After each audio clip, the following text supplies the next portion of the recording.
वक्त आने दो, वक्त बदल कर दिखाएंगे। माना ये आसमां ऊंचा है, इसे भी आईना दिखाकर ज़मीन पर उतार लाएंगे। नमस्कार दोस्तों, मैं संदीप सिंह एक बार फिर से आप सबका स्वागत करता हूं आपके अपने चैनल यूनिक टॉपर पर। और कैसे हैं आप सब बढ़िया है? मज़े में आप लोग एकदम ठंडी का मज़ा ले रहे हैं। ठीक है, शाम के 6 बज चुके हैं। ठीक है, शाम के 6 बज चुके हैं।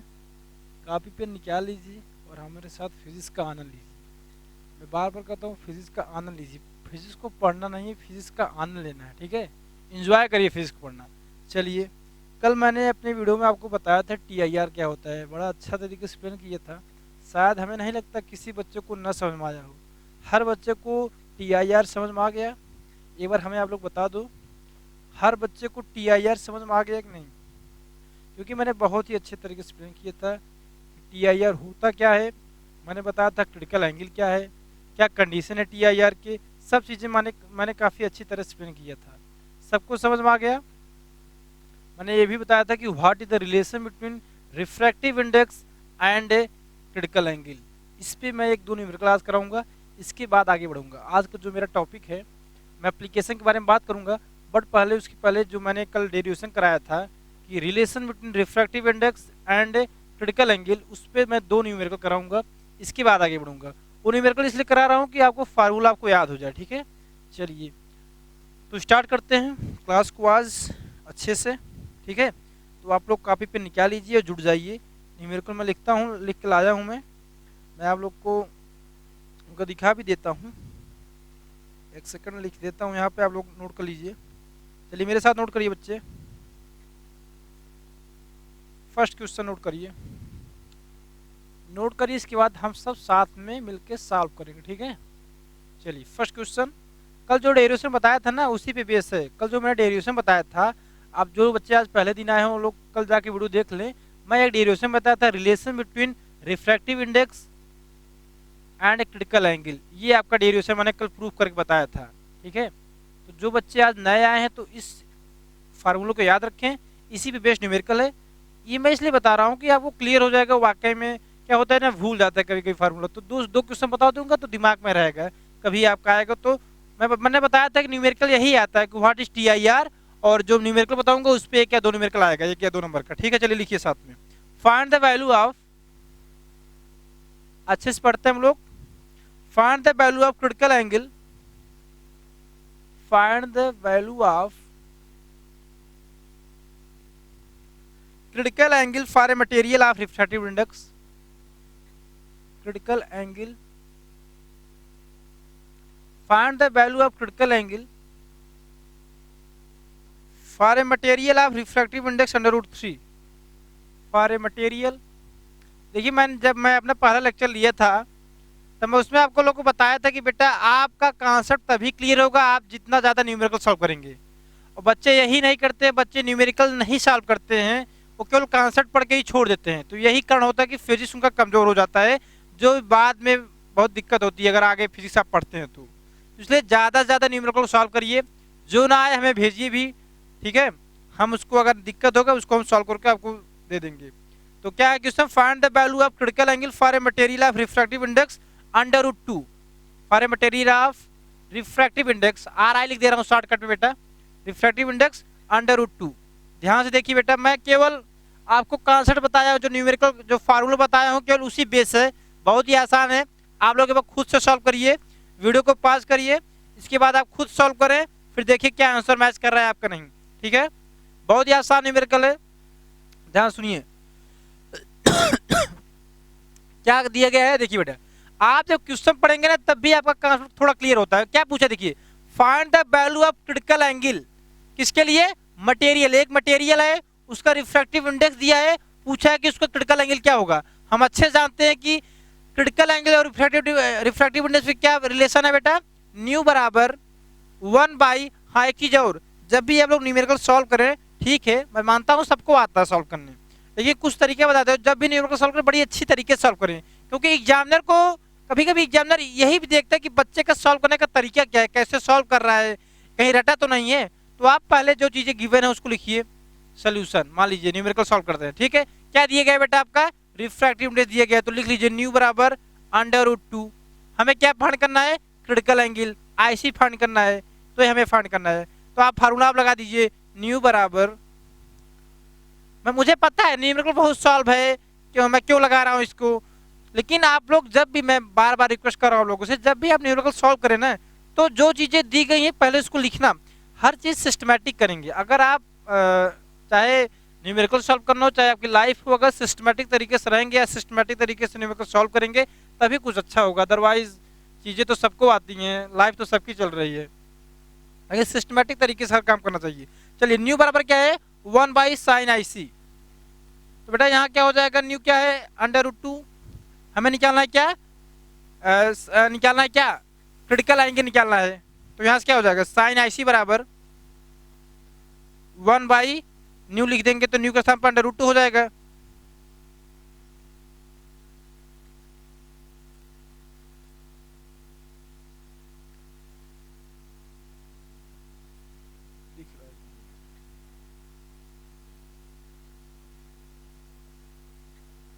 चलिए देखिए क्या है, न्यू बराबर 1/sin IC है, तो न्यू बराबर, हाँ 1/sin IC मैंने क्या लिख दिया? sin IC बराबर 1/न्यू। तो sin IC, न्यू की वैल्यू क्या है बेटा? न्यू की वैल्यू क्या है? √2। ये देखिए दिए क्या है, न्यू की वैल्यू √2 है, थोड़ा छोटा हो गया है, आप लोग को दिख रहा होगा शायद।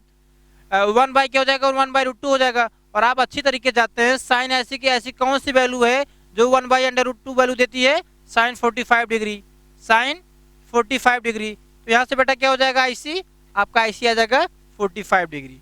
बहुत ही आसान न्यूमेरिकल है, हमें नहीं लगता किसी बच्चे को दिक्कत होगी, किसी बच्चे को दिक्कत नहीं है इसमें। चलिए एक न्यूमेरिकल और लेते हैं, आप लोग को बताते हैं, थोड़ा छोटा हो गया, आप लोग को दिख रहा होगा शायद। चलिए एक क्वेश्चन और लेते हैं, बस एक क्वेश्चन और सॉल्व करते हैं बेटा, इसके बाद आगे चलते हैं जो अगला टॉपिक पढ़ेंगे। लिखिए मेरे साथ क्वेश्चन नोट करो सब लोग। चलिए पूछा है क्या? Calculate the speed of light in a medium. क्या पूछा है? कैलकुलेट द, मैं आप लोग का इस न्यूमेरिकल का पीडीएफ भी दे दूंगा, काफी सारे न्यूमेरिकल इस टॉपिक पे बेस्ड, उसको आपको पीडीएफ आपके डिस्क्रिप्शन बॉक्स में मिल जाएगा, वहां से आप लोग डाउनलोड करके सॉल्व कीजिएगा, ना है तो हमसे पूछ लीजिएगा, ठीक है। एवरीथिंग इज अवेलेबल, केवल आपको एफर्ट करना है, आपको सॉल्व करना है बस। चलिए क्या दिया है? Calculate the speed of light in a medium. Calculate the speed of light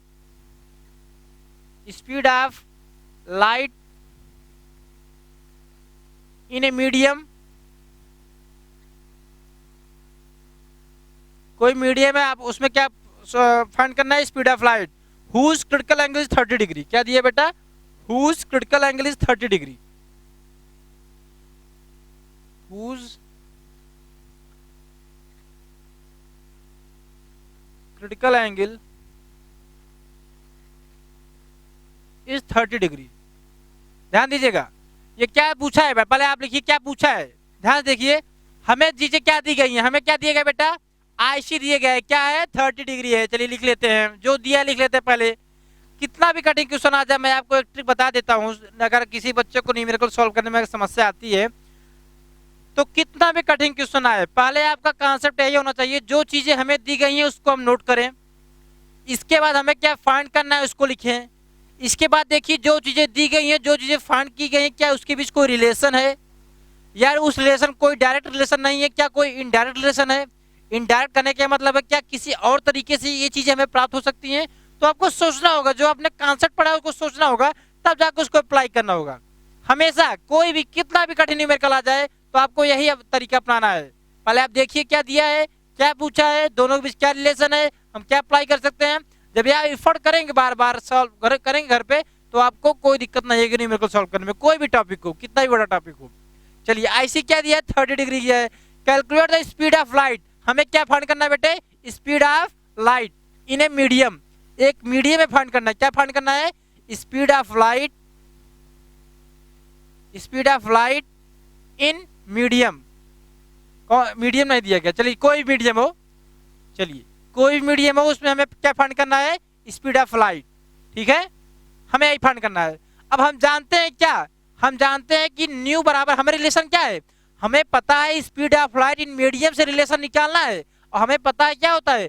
new बराबर C/V होता है, यहाँ सी क्या है बेटे, सी आपका speed of light in vacuum, vacuum में या एयर में है, बट वी क्या है, वी है speed of light in any medium. अब हमें पता लग गया क्या कि speed of light in any medium निकालना है, तो यहाँ आ रहा है स्पीड ऑफ लाइट में इस रिलेशन में, किसमें, न्यू बराबर सी बाई वी। और हम जानते हैं अगर हमें आईसी हमें पता है तो हम आसानी से रिफ्रैक्टिव इंडेक्स जिसको न्यू से रिप्रेजेंट कर रहे हैं उसको हम आसानी से प्राप्त कर सकते हैं। तो हमेशा आप रिलेशन ढूंढिए कहाँ से कहाँ मिलेगा, ठीक है, तो कोई दिक्कत ना आएगी। चलिए यहाँ सॉल्व करते हैं, क्या न्यू निकालते हैं, न्यू कितना आ जाएगा यहाँ से बेटा, सी होता है आपका क्या 3 इंटू 10⁸ मीटर पर सेकंड होता है, वी हमें निकालना है। चलिए ये क्वेश्चन में 1 मान लेते हैं कुछ भी। सबसे पहले हम न्यू को फाइंड कर लेते हैं, यहाँ से हमें पता है क्या साइन आईसी बराबर 1 बाई न्यू होता है, ठीक। तो यहाँ से क्या आ जाएगा साइन आईसी बराबर 1 बाई, तो डायरेक्ट फार्मूला सुनिए, ऐसा करिए जब हमें न्यू आईसी दिए गए तो हम ये वाला फार्मूला लगा देते हैं, पलट कर उसको, न्यू बराबर 1 बाई साइन आईसी, क्या जरूरत है बार बार वही चीज लिखने का, न्यू बराबर 1 बाई साइन आईसी, तो न्यू बराबर क्या हो जाएगा 1 बाई साइन 30 डिग्री। और आप जानते हैं साइन 30 की वैल्यू 1/2 होती है, तो न्यू की वैल्यू कितनी आ जाएगी बेटे 2 आ जाएगी। आप यहाँ जब साइन 30 1/2 रखेंगे तो 2 ऊपर चला जाएगा, न्यू की वैल्यू कितनी आ जाएगी 2 आ जाएगी। अब हमें यहाँ से क्या निकालना है, वी निकालना है, तो वी को इधर कर दीजिए और न्यू को यहाँ कर दीजिए, क्या हो जाएगा 3 इंटू 10⁸ अपान न्यू, न्यू क्या है बेटा न्यू 2 आया है, तो यहाँ 2 से डिवाइड कर दो, कितना आ जाएगा आपका आ जाएगा बेटे 1.5 इंटू 10⁸ मीटर पर सेकेंड। क्लियर हुआ सबको बेटे, किसी बच्चे को दिक्कत इस न्यूमेरिकल में, हमें नहीं लगता आपको कोई दिक्कत होगी। हमें बेटा देखिए क्या दिया था, हमें आईसी दिया था क्रिटिकल एंगल, और निकालना था क्या speed of light in any medium. तो हमें पता है कि स्पीड ऑफ लाइट और रिफ्रैक्टिव इंडेक्स के बीच एक रिलेशन होता है न्यू बराबर सी आई बाई वी। और हमें यह भी पता है अगर क्रिटिकल एंगल दिया है तो हम आसानी से रिफ्रैक्टिव इंडेक्स निकाल सकते हैं, क्योंकि हमने पढ़ा है कि न्यू बराबर 1 बाई साइन आईसी एक रिलेशन एक फार्मूला है, ठीक है। क्लियर हुआ यहाँ तक, किसी बच्चे को दिक्कत, ये आपके 2 न्यूमेरिकल इसलिए मैंने करवा दिया कि आपको ये कॉन्सेप्ट आपका जो न्यू बराबर बाई साइन आईसी मैंने डेरिवेशन कराया है पिछले वीडियो में वो आपको क्लियर हो जाए, ठीक है यहाँ तक। चलिए आगे चलते हैं, आज का जो एप्लीकेशन है फर्स्ट एप्लीकेशन के बारे में बात करेंगे, स्पार्कलिंग ऑफ डायमंड। क्या बात करेंगे आज, स्पार्कलिंग ऑफ डायमंड। तो बहुत ही अच्छा है, ध्यान सुनिएगा, 4 एप्लीकेशन है, मैं एक एक करके बात करूंगा, बहुत ही बेहतरीन तरीके से बात करूंगा, केवल आपको लगे रहना है, देखना है वीडियो को बस। चलिए तो आज का जो हेडिंग है बेटा स्पार्क लगा लीजिए सब लोग, स्पार्कलिंग में समझाऊंगा चीजें कैसी क्या होती है, कैसे टीआईआर का यूज होता है, बहुत ही अच्छी तरीके से समझाऊंगा, आप केवल वीडियो को देखें समझें। स्पार्कलिंग ऑफ डायमंड,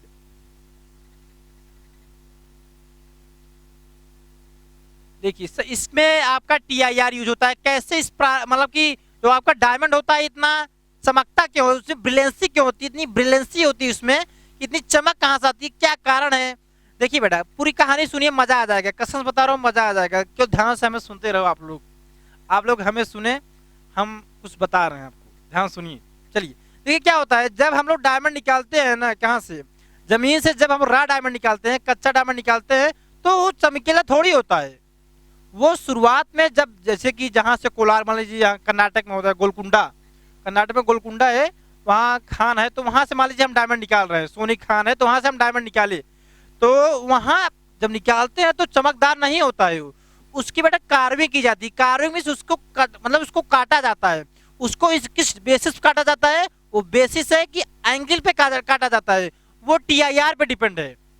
शुरुआत में आपका जो डायमंड होता है उतना चमकदार नहीं होता है, जब उसकी कार्विंग की जाती है, कार्विंग उसकी जब कार्विंग की जाती है तब जाके वो चमकदार होता है। और कार्विंग करने का तरीका है उसको ऐसी, मान लीजिए जैसे ये आपका डायमंड है, चलिए समझा देते हैं आपको बहुत अच्छी तरीके से कि कॉन्सेप्ट क्लियर हो जाए, अगर कोई चीज समझ में आ जाता है ना मजा आ जाता है फिर।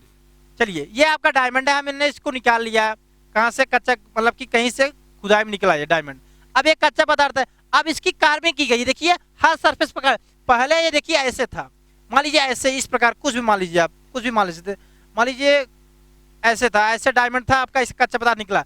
अब इसको क्या करेंगे, इसको हर सरफेस से इसकी कटिंग करेंगे, इसकी कार्विंग करेंगे, और कार्विंग करने का कुछ एंगल होता है, एंगल वही मैंने बताया था क्रिटिकल एंगल, उसको ऐसा कट करते हैं जो डायमंड का क्रिटिकल एंगल बनता है 24 डिग्री बनता है। तो इस प्रकार उसकी कार्विंग की जाती है कि वो बहुत चमकदार होता है। चमकदार का कारण क्या होता है? TIR होता है। अभी बताता हूं, समझ गए? चलिए देखिए, जो आपका बेटा ये सर क्या है? हेलो,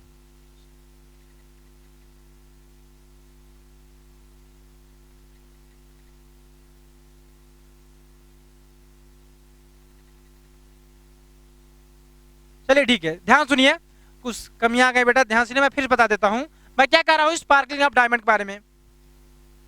मैं जो चीजें बताया आप लोग को सुने ना, जो मैंने बोला वो थोड़ी गया है। जो मैंने कॉन्सेप्ट दिया आप लोग को, बताया कि कार्विंग कैसे है, क्या कैसे है, वो चीज तो आपने सुना। तो ध्यान सुनिए, स्पार्कलिंग ऑफ डायमंड मैं बता रहा हूँ ना, ध्यान सुनो बेटा, मजा आएगा।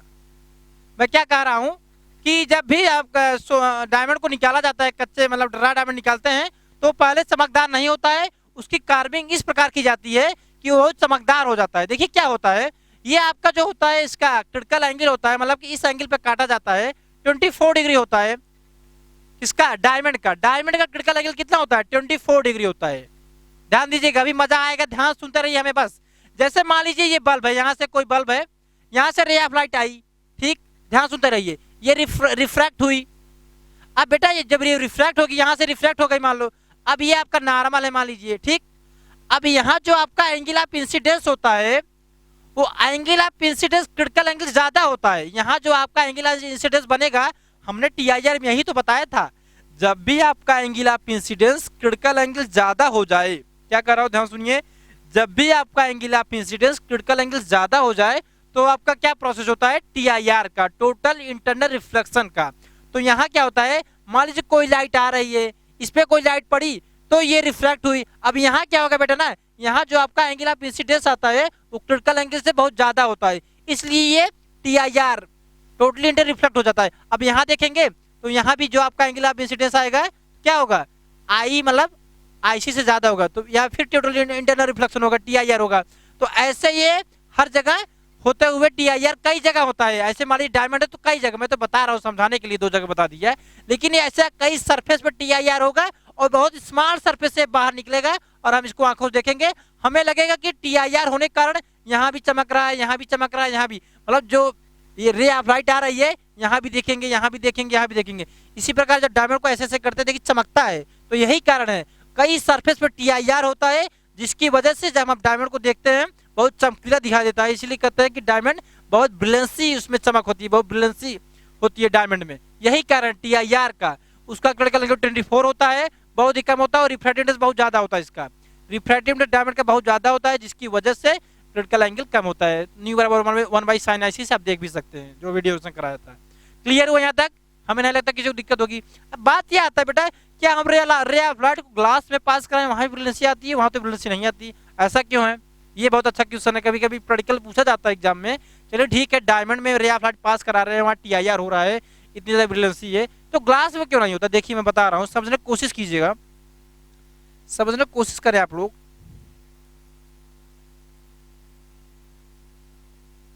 चलिए देखिए, जैसे मान लीजिए ये आपका एयर है, ठीक है, ध्यान सुनिएगा, ये आपका ग्लास है, यहाँ से रे ऑफ लाइट, जैसे मान रे ऑफ लाइट से गई, ठीक है, ये आपका नॉर्मल है। जो बेटा ये ग्लास का जो क्रिटिकल एंगल होता है ना, ये होता है 45 डिग्री। कितना होता है बेटा? 45 डिग्री। 42 भी होता है, 43 भी होता है, लेकिन ग्लास पर डिपेंड होता है किस टाइप का ग्लास है, फ्लिंट का ग्लास है, क्राउन का ग्लास है, तो कई टाइप के ग्लास होते हैं। तो वैसे मैंने अप्रॉक्स ले लिया 45 डिग्री। ये ग्लास है, ये आपका एयर मीडियम है, ग्लास मीडियम है, ठीक है। तो जब भी रे ऑफ लाइट जाती है, क्या इसमें क्या होता है, मान लीजिए, पहले समझ लीजिए, पूरी बात को समझ लीजिए बस। ये मान लीजिए ग्लास है और ये मैं डायमंड ले लेता हूँ, ठीक है, ये आपका एयर, ये डायमंड मीडियम है, समझते रहिए बस, मैं सब चीजें क्लियर कर दूंगा, केवल आपको समझते रहना है। चलिए देखिए, यहाँ पे मान लीजिए रे ऑफ लाइट यहाँ जा रही है, ये यहाँ से चली आएगी। अब बेटा यहाँ जो एंगल है जानते हैं, IC बराबर क्या होता है? 24 डिग्री होता है। मैंने अभी बताया है कि जो क्रिटिकल एंगल ऑफ डायमंड होता है वो 24 डिग्री होता है। आप देखिए, मान लीजिए, एक समझिए, कोशिश करिए समझने का, मान लीजिए बहुत सी रे ऑफ लाइट जा रही है सरफेस से, बहुत ही रे ऑफ लाइट इंसिडेंस, ऐसे इंसिडेंस हो रही हैं, तो बहुत सी रे ऑफ लाइट इंसिडेंस हो रही हैं। अब उसमें उसी, ध्यान सुनिएगा इस बात को, बहुत सी रे ऑफ लाइट यहाँ इंसिडेंट हो रही है सरफेस पे। अब आप जानते हैं केवल उसी रे ऑफ लाइट का इंटरनल रिफ्लेक्शन होगा जो आईसी से ज्यादा होगा, मतलब 45 डिग्री ज्यादा होगा। ध्यान सुनिएगा, अब उसी रे ऑफ लाइट, मतलब बहुत सी रे ऑफ लाइट यहाँ इंसिडेंट हो रही है सरफेस पे, तो केवल उसी रे ऑफ लाइट का जो ऐसा एंगल ऑफ इंसिडेंस जिसका क्रिटिकल एंगल ज्यादा जो होगा वही रे ऑफ लाइट क्या होगी, टोटली इंटरनली रिफ्लेक्ट होगी। ठीक है, और लेकिन इस केस में देखिए यहाँ भी बहुत रे ऑफ लाइट इंसिडेंस हो रही है, केवल वही ray of light internal reflect होगी जिसका एंगल ऑफ इंसिडेंस आईसी से ज्यादा हो। अब आप ही सोचिए, ये आईसी 24 डिग्री है और ये आईसी 45 डिग्री है, तो बेटा इसमें ज्यादा संभावना है नहीं टीआईआर की। अब ये 24 डिग्री है तो ज्यादा रे ऑफ लाइट इंसिडेंस यहाँ पे रिफ्लेक्ट होंगी अंदर की तरफ। अब ये 45 डिग्री है, उसके कंपेरिजन तो कमी होंगी। यही कारण है बेटा कि जो आपका डायमंड होता है उसमें बहुत ज्यादा इंटरनल रिफ्लेक्शन होता है, बहुत कई जगह इंटरनल रिफ्लेक्शन होने के कारण उसमें ब्रिलियंसी बहुत ज्यादा होती है, और वही डायमंड उसमें ग्लास में नहीं होता है। यही कारण है। आप अगर कहना चाहें कि बता दीजिएगा बेटा कि जो क्रिटिकल एंगल ऑफ ग्लास होता है बहुत ज्यादा होता है as compare to diamond, therefore उतनी ब्रिलियंसी उसमें नहीं आ पाती। समझ गए नहीं? जो मैं बताया कि मान लीजिए कई रे ऑफ लाइट यहाँ इंसिडेंट हो रही हैं, केवल वही ray of light internally reflect होंगी जिसका angle of incidence internal angle से ज्यादा हो। ठीक है, और इसमें भी वही कॉन्सेप्ट है, केवल वही रे ऑफ लाइट यहाँ पे इंटरनली रिफ्लेक्ट होंगी जिनका angle of incidence critical angle ज्यादा हो। अब देखिए यहाँ पर क्रिटिकल एंगल 24 डिग्री है, इसका मतलब ज्यादा रे ऑफ लाइट यहाँ इंटरनली रिफ्लेक्ट होंगी, और यहाँ 45 डिग्री है, इसका मतलब एज कंपेयर टू डायमंड यहाँ कम होंगी इंटरनली रिफ्लेक्ट। तो यही कारण है बेटा ग्लास में नहीं होता और डायमंड होता है। तो ये आपका कॉन्सेप्ट है क्या, स्पार्कलिंग ऑफ डायमंड। ठीक है, तो आपसे कल फिर मिलते हैं एक दूसरे एप्लीकेशन के साथ, बहुत ही इंपॉर्टेंट एप्लीकेशन है। तो कल के वीडियो का इंतजार करें, शाम को कल 6 बजे फिर मिलते हैं। एक बार आप लोग वीडियो को लाइक शेयर भी थोड़ा कर दिया करिए, मन किया कर मत कर दिया करिए, बहुत जरूरी नहीं है यार। केवल आप पढ़ रहे हैं तो आप पढ़ें, जो लोग पढ़ रहे हैं मैं उनसे रिक्वेस्ट करता हूँ जो लोग पढ़ रहे हैं वो डेली वीडियो को देखिए, क्योंकि बेटा बहुत ही मजा आने वाला। ऐसा फिजिक्स मुझे नहीं लगता कहीं मिलेगा, ऐसा मुझे नहीं लगता, क्योंकि कॉन्सेप्ट बेसिक से शुरुआत करता हूँ और जहाँ तक हो सकता है वहाँ तक पहुँचाता हूँ आप लोग को। ठीक है, कल फिर मिलते हैं इसी टाइम बेटा। तो फिर बाय बाय एवरीवन, चलिए ठीक है।